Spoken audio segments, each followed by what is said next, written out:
Hello, and welcome to Message in the Middle with Marianne. We all know that life is hard, right? It's messy, it's unpredictable, but it can be wonderful all at the same time.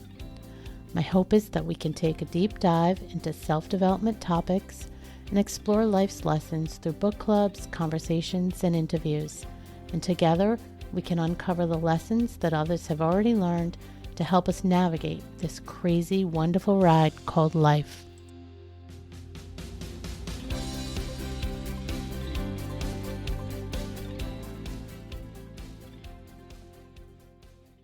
Hello and welcome to Message in the Middle. I'm your host, Marianne, and today I have a returning guest that some of you might remember. Her name is Shiloh Minor, and we're talking about how resentment, growth, and personal development can impact our relationships. Before we get into that, though, let me remind you who Shiloh is. First and foremost, she's a wife and a mother of 2 small boys. When she's not focused on them, Shiloh helps women create soul-satisfying marriages without couples therapy by using her proven real love method. And let me just say that even though I haven't personally worked with Shiloh, I do know someone in the group who worked with Shiloh after our first episode, and they had fantastic results in rejuvenating their marriage. So something worth thinking about for anybody that might want some help with their relationship work. That said, let me finish telling you about Shiloh. She's passionate about helping women break generational cycles of being emotionally neglected and taken for granted, and she feels honored to be able to help women get the love, support, and affection they truly need from the man they've already chosen. In her spare time, Shiloh loves gardening, sauna, and a good conversation. She lives in rural Nova Scotia and takes pleasure in the simple things.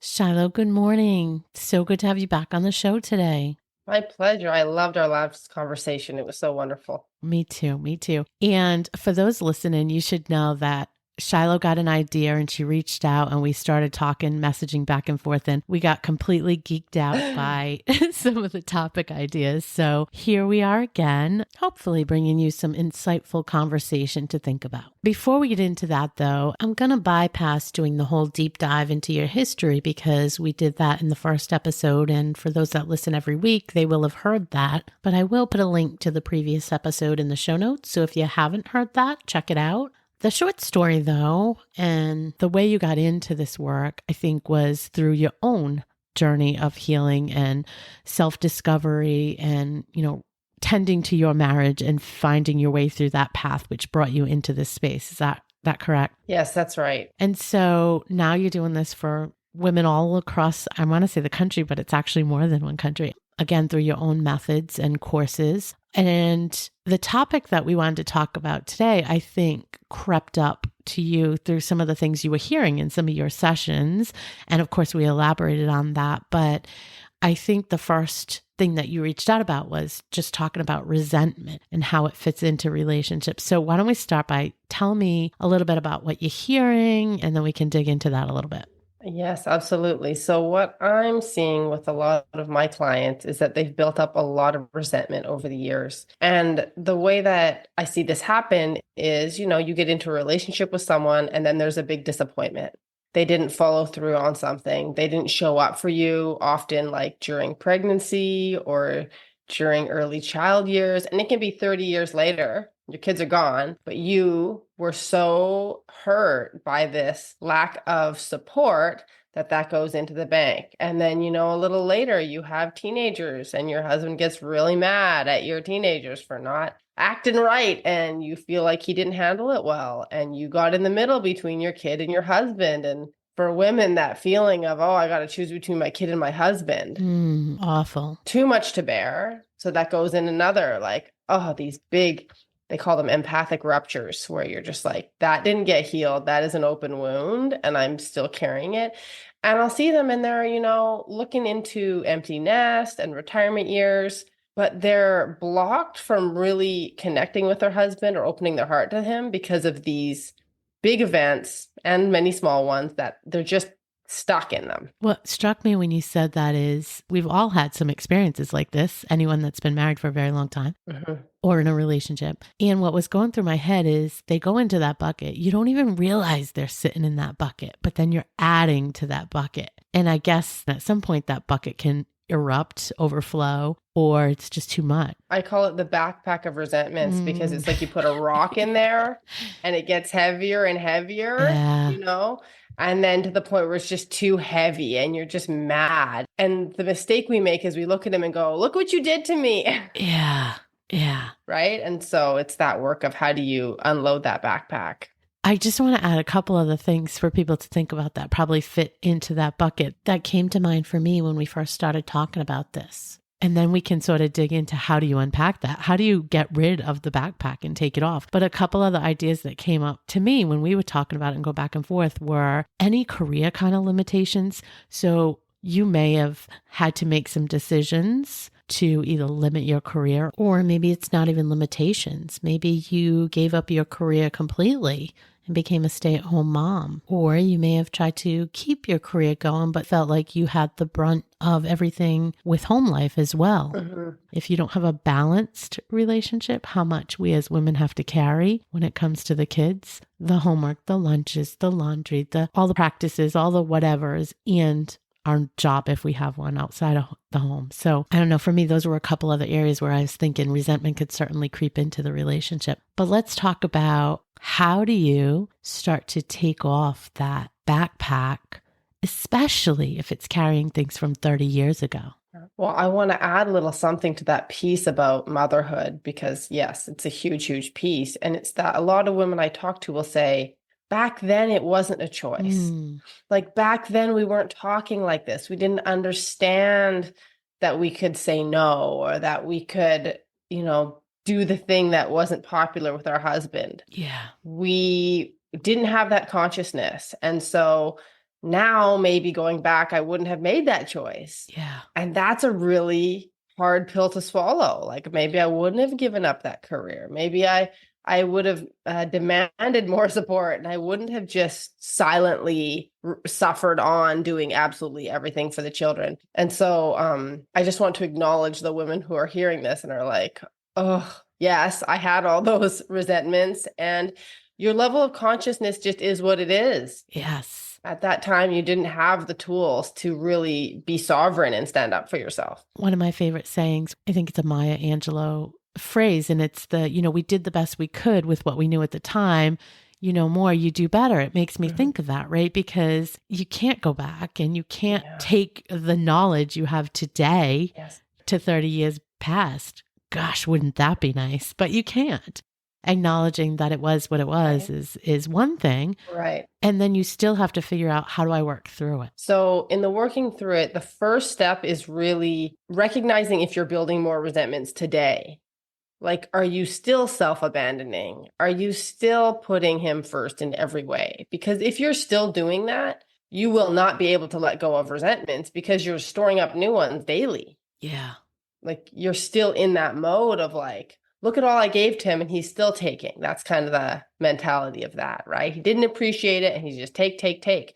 Well, becoming aware of how you are co-creating that dynamic where you're not standing up for yourself, you're not making choices that work for you is really the first and the biggest step. And so for somebody that hasn't done that, I imagine that's probably a pretty big exercise to start taking those steps, right? You're smiling, so you've seen this play out.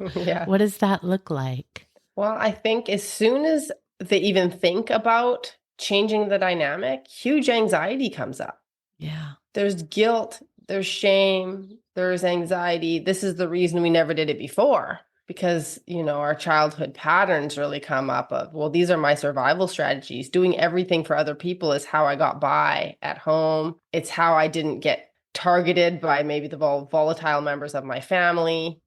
I worked really hard not to upset my parents, and now I'm working really hard not to upset my husband. And so it's really an inner journey that gets cracked open as soon as you do that. It always boils down to having to do the work. Always. Having to look inside and do the work. Yes. So funny. But let's just say you start realizing it and you start Yeah. taking that inward journey and you really make the decision that you want to make change. Do we revisit the past and talk about that? Or do we just figure out how to let it go? And then for going forward, how do we start that conversation? I think revisiting the past is absolutely a very advanced move. Like, it's difficult for any couples to revisit the past. And the reason that is because nobody knows how to fix it. Like, you're opening up this can of worms of anger and resentment and hurt and disappointment. Yeah. And your husband doesn't know what to say when you do that. And you don't even really know what you need when you do that. It's very messy, right? So I do think that once you get to a more powerful place of like taking responsibility for your feelings, like after you've done the inner processing, you can go to your husband with a clear request. It could be, I just need you to hear this. Like, if you can just hold me while I express it. That's often very powerful in itself because you don't want to be carrying that silently. Or you might say, you might want to hear his perspective of it, or you might want to hear an apology, but you can't demand any of those things. So you have to go in really clear-headed about what's your responsibility and what's his. So I would not start with going back. I would start with doing the inner work of going back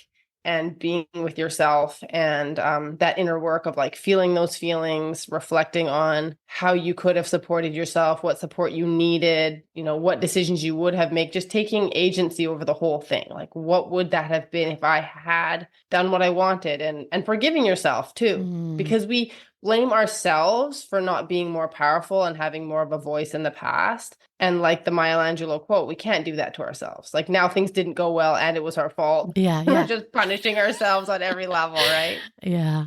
I think the forgiveness is a really big piece, and you have to practice. It doesn't come naturally. I'm just talking from personal experience, and I can think about something from years ago. We had a rough patch and we've been married 30 years. And yeah, it's you have to do that work, and you have to do exactly what you said. Then I guess I want to acknowledge too, and you tell me if this is what you see or you've experienced, it doesn't necessarily wipe it out. It's not like a magic erase bar or whatever. It doesn't just because you do the work, because you have the conversations, because you acknowledge what was there and what was then and what could have went differently.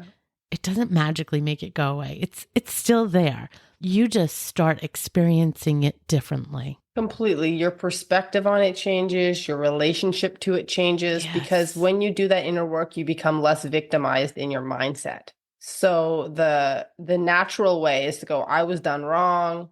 It was none of my fault. I couldn't have done anything. This person is cold, cruel, selfish. You just blame them for their total lack of whatever way you thought they should have operated. And you don't really see them, right? You don't see them as a whole person who might have had a variety of motivations and limitations. So when you do the work, you start to see both of you as a whole person. So it's easier to forgive them because you can kind of expand your perspective on it. So that happens. But the other thing I always tell people that I think we miss as women a lot is that part of the reason those events loom so large is because our current relationship is not what we want it to be. So then we're really in a negative headspace generally, right? It's like those things we're carrying them, which makes it hard for us to see any goodness. We haven't learned how to create goodness in our current relationship. So that's such a loud, it's just loud and scratchy and painful, and it just keeps irritating. The wound just keeps getting ripped off. But the work that I teach women is like, once you do this processing, now we need to replace it with goodness. Like, we need to have current, positive, loving experiences. And that's what really helps the past fade. I love that. Give us some examples of how you would suggest nurturing the relationship with some of those positive experiences that could help that. So the main thing is you have to express your desires, because if you're not talking about what you want all the time, you're not going to get it. Like, you just won't. So again, it's vulnerable because we think, oh, I'm going to be disappointed. And, you've been carrying these little desires and hiding them in your heart all these years. But, if you want to do something or if you want to receive something, you need to talk about it. I love that point. And I'm going to bring up that you did a clip on Mother's Day. You talked about telling your partner exactly what you wanted and expected for Mother's Day.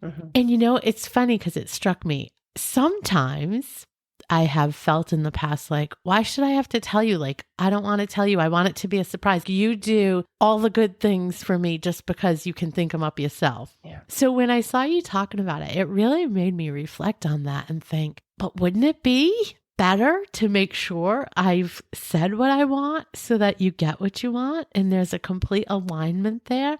Right. So it was a really good exercise and a really good perspective that I hadn't really thought about before. So that's your premise. That's what you're saying here. You're saying don't leave it to chance.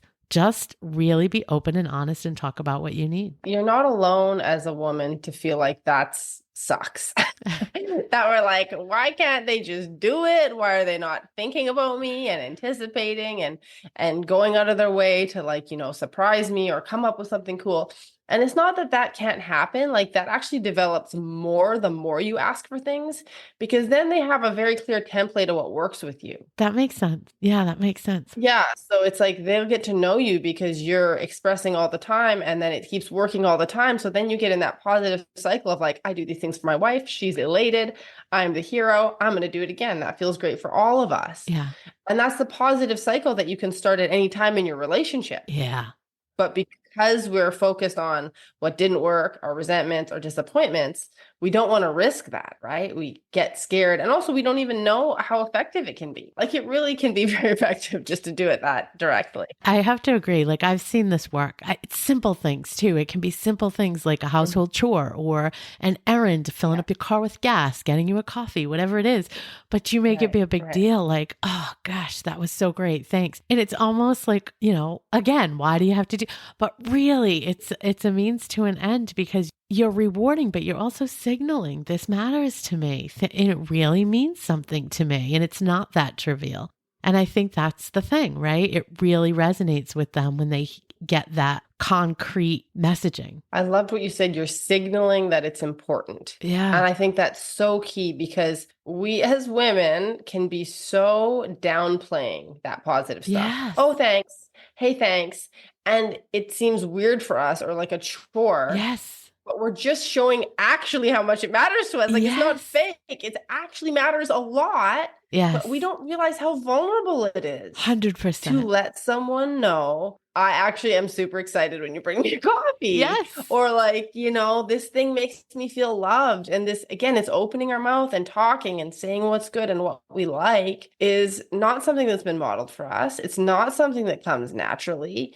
And that's why relationships kind of tank over time, because you do that naturally at the beginning. At the beginning, you're very effusive and very, oh my God, this is amazing. Thank you so much. You're the best. And then you get disappointed a couple times and you clam up. It's so funny. It really, really does work. Mm-hmm. It really does. That's good feedback for people, and a great place to start, because it can be something so small like that. And I definitely agree that we sometimes get hung up on that thinking of, why should I have to tell them? Why should I have to make it a big deal? Mm-hmm. Right? Like, big deal. They threw in a load of laundry. Like, I throw in laundry all the time, or whatever. I'm just saying that as an example. Good example. But it is all about the signaling what it means to you, and how much it matters that they're trying to help in some way. I feel like there's kind of a maturing point where it's just like, this is the reality of men and women.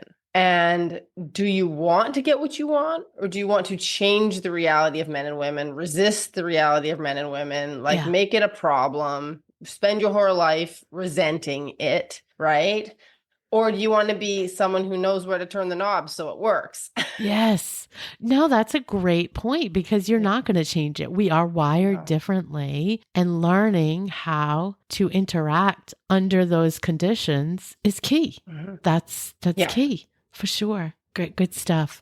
So anything else in that whole resentment space that you'd want to put out there for people to think about? Because this is another topic I want to raise, but anything else out there popping up for you, or where you've seen good success? Yeah. One thing I want to say is that women will say things like, I can't let it go. Yeah. Right? And when I hear that, I think there's a desire to let it go. You're not being a bitter old woman who's harping on this thing. It's that nobody has given you a process and supported you through doing the work. It's not easy to let go of big resentments on your own, because you'll just circle in your own thought patterns. You just keep coming back to them. You've been ruminating on them for years. So just because you can't let it go on your own doesn't mean like, I'll never let this go. It'll never be the same. This is going to dog us forever. It's truly your choice if you want to let it go. And if you're someone who's like, yes, I really do. I really want to not carry this anymore. Talk to me, find someone to work with, because the emotional processes have their own language and their own science, and they can be worked with. I like that you said it was a choice, because I think so many of these things, when we're doing the self-reflection and we're really trying to work on ourselves, I think that there's so many decision points that there isn't anything that needs to be fixed in ourselves. We are who we are, right? But we need to figure out how to understand and experience things differently so that we're not hurt by them, or we're not resentful, or we're not whatever. And I think a lot of that does come with making choices. While you were talking, a lot of this stuff I was thinking about, this doesn't have to just apply to a partnership with a husband or another partner, wife, another partner. It can apply to parents too. Similar things happen, and we have resentments from years past, and it's the same exercise. It's literally the same exercise of going through it, taking it out, dusting it off, thinking about it, empowering yourself to look at it differently, and then making a decision. Just making a decision as to how you're going to experience it going forward. So I think that word is really important. It's a choice. Yeah. So good. So let's switch it up a little bit and talk about the other topic, because I think overall they can tie together. But we were talking about when one of the partners is growing at a different pace than the other. So maybe somebody's doing some personal reflection, personal development that we've talked about. And this could be a partner, this could be somebody in your family, this could be a friend group. But basically, you're changing. You're changing. You're becoming a different version of yourself. And how that can affect those relationships, it can in a big way. So how do you navigate that? What are you seeing in that space? Well, I see so many women in midlife and beyond, like hitting this with rocket fuel. Like, it's like they wake up one day and are like, this old life is not for me. Like, I need to change this stuff, right? Yes. And so the first thing I will say is that it brings up resentment. Yes. Because your perspective on your past changes. Yes. When you change. Yeah, you might have been okay with these relationships and kind of like, they're fine, they're not the best. But when you do self-development work, the first thing is your sense of worth comes up and you get angry. You're like, these people didn't treat me well. My worth was not valued. And it's true a lot of the time, right? Like, you're not wrong, but it can cause a lot of volatility and friction in relationships because this other person still in the old mindset. They're confused. Right. You were fine yesterday. They think these are the people who think therapy is the problem, right? Since you've been going to therapy, you've been crazy, you're mad about everything. Like, they think that this consciousness raising has made them bitter. And for a little while it does. The rules of the game changed and they didn't get the new rules. Yes. It's literally like playing a board game. That's you right. both know how to play. And then all of a sudden you take a new set of rules and they don't know it. So it can look like that, but go ahead. Yes. And so the big thing that I want to share with people who are in that phase is don't rush anything.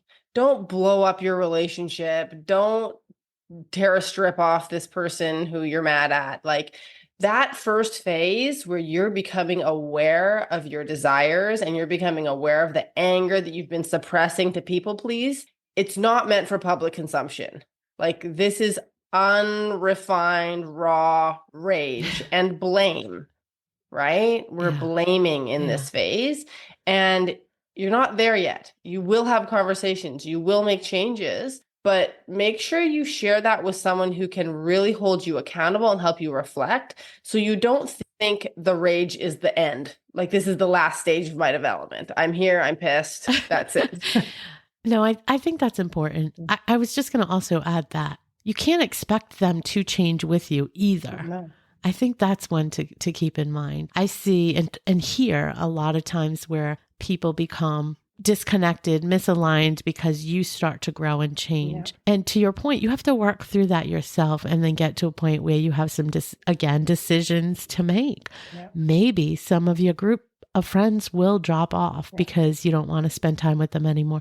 Doesn't make them bad. No. Doesn't make you bad. Just makes you be in different places. And the same can happen with your relationships. Hopefully, though, you can learn to appreciate that not everybody's on the same path and You can have your own journey and you can explore new things and you can change. It doesn't mean you have to force that on your partner or somebody else close to you. Hopefully they're not doing anything that completely, goes against where you want to be, but maybe they're just happy with who they are and that's okay. And you can't push it on them either. I think that's one thing people struggle with. Well, I loved how you said that because it reflects the level of consciousness you've come to, right? Like after you go through these really volatile stages, you become better at accepting other people for where they're at. Yeah. You also recognize you can't change people.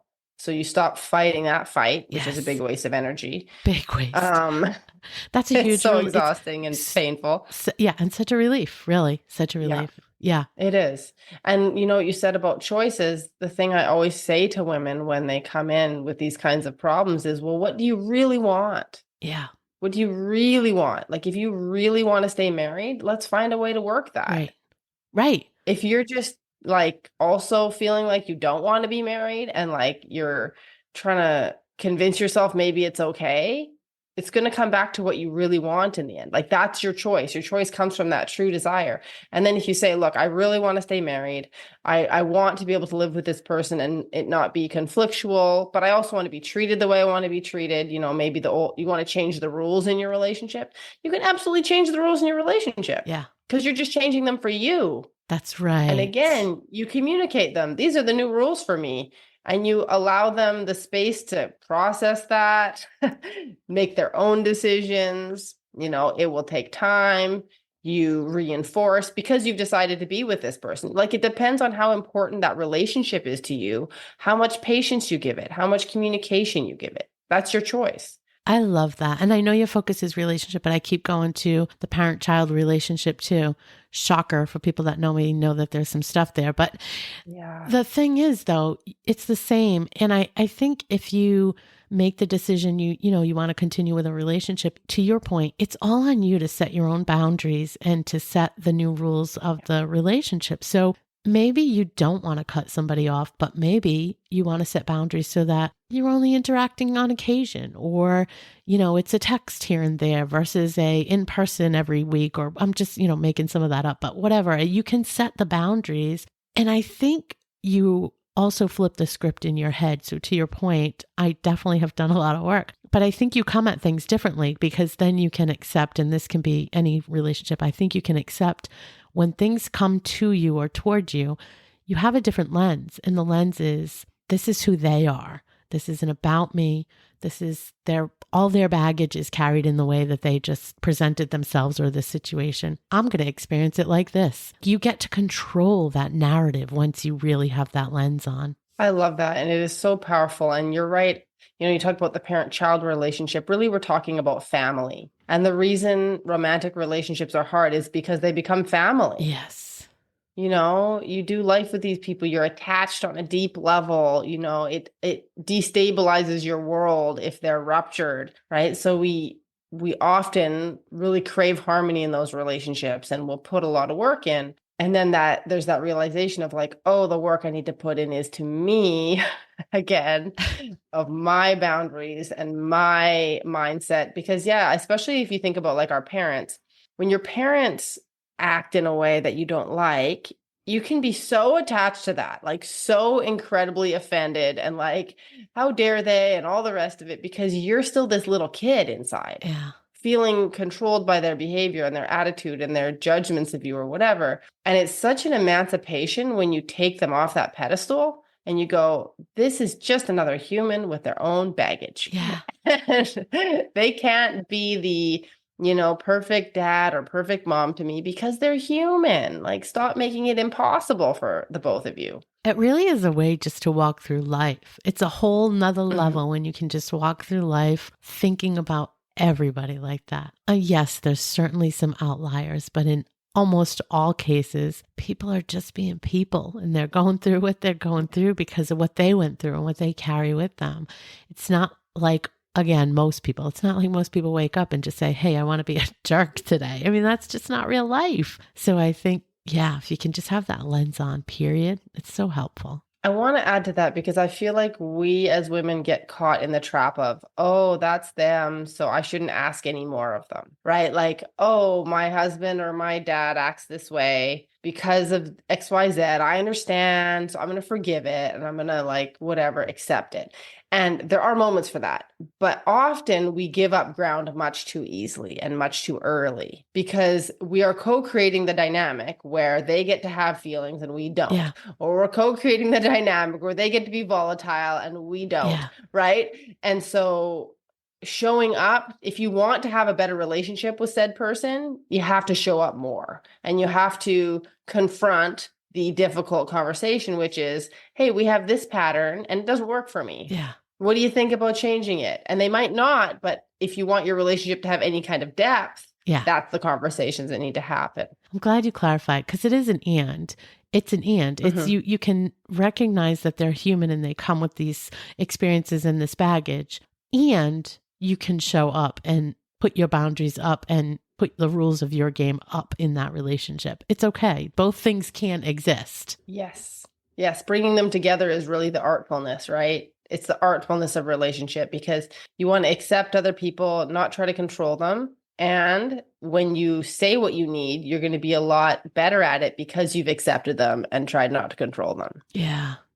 So good. So the last thing I wanted to touch on was guilt. And I think we already briefly kind of touched on how it plays into both of these things. And I think, we all have stuff, no matter who you are. We all would probably make some decisions differently, do some things differently. Yeah. But I think the key is what we talked about. It's forgiveness. You have to just let it go and forgive yourself. If there's somebody that you hurt and you want to, make amends by letting them know that you recognize you could have did something different, by all means do that.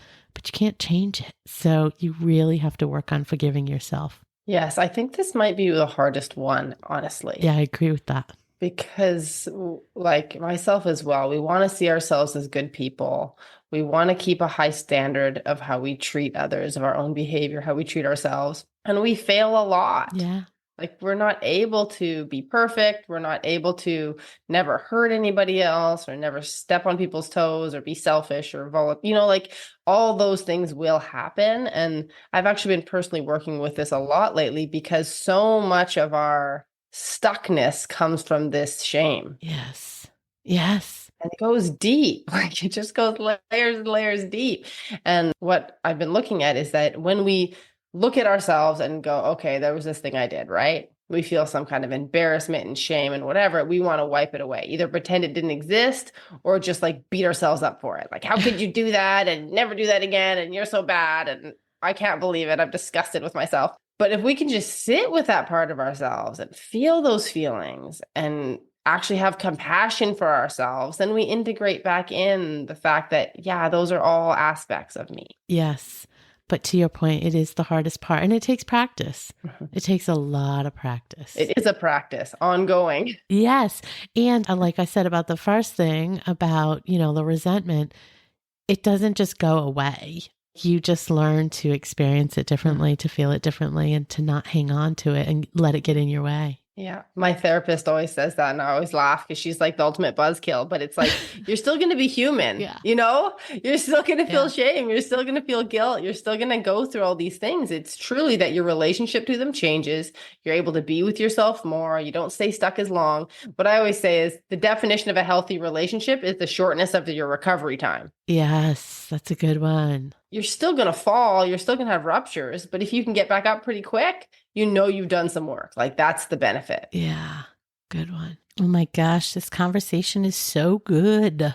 Anything else coming up that you want to put out there? I think the main one is people pleasing. We just spend so much energy trying to make everybody else happy, and it thwarts our own growth and our own ability to take responsibility. Yeah. And we need to keep that one top of mind. Yeah, I think, again, that's another one that takes so much work, and it's been embedded in us since we were born, probably. Somewhere along the line, we're conditioned to be the people pleasers, and starting to shed that is really challenging. I know there's a few people in my group that are really working on for the first time, and we're talking, 50 plus years of age, and for the first time working on trying to set boundaries in lots of areas, not just with a spouse, but just in lots of areas of their life. But it does start with putting up some boundaries and really setting those limits on how much of yourself you're giving to any situation or any relationship. And it's not easy.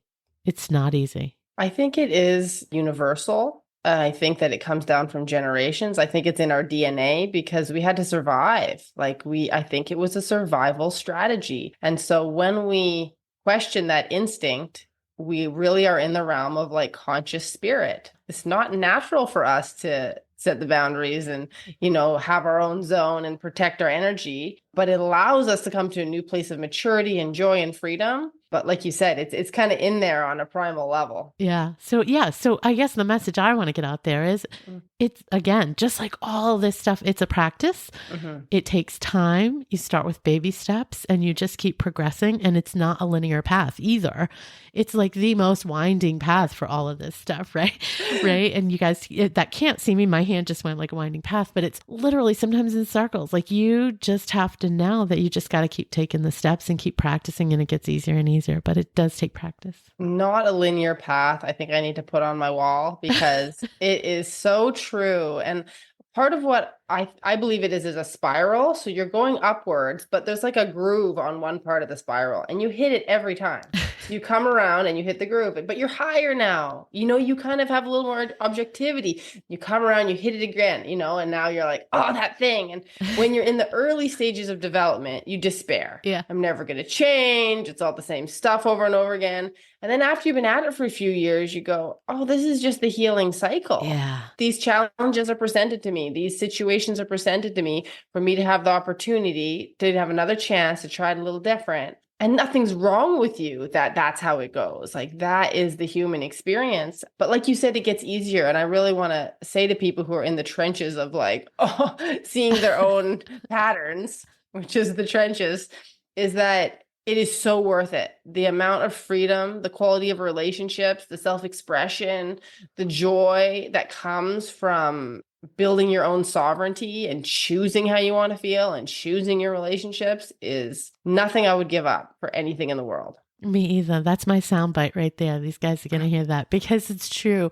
I mean, That's what I would put on a billboard if I could get people to truly understand that looking inside and doing the self-reflection and healing all those hurts that you carried along the way. It just brings you to a whole nother playing field in life. And it's not something everybody on the outside can see. Well, they can see some of it, but it's just, you feel so different and you really start experiencing things very differently.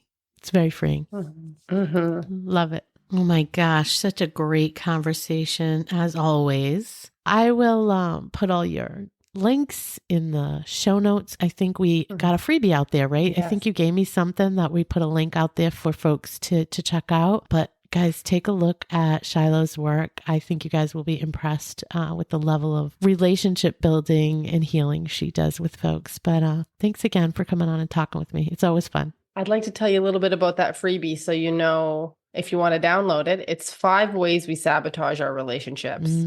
So this is focused on men and women, but like we talked about, it really applies to any relationship.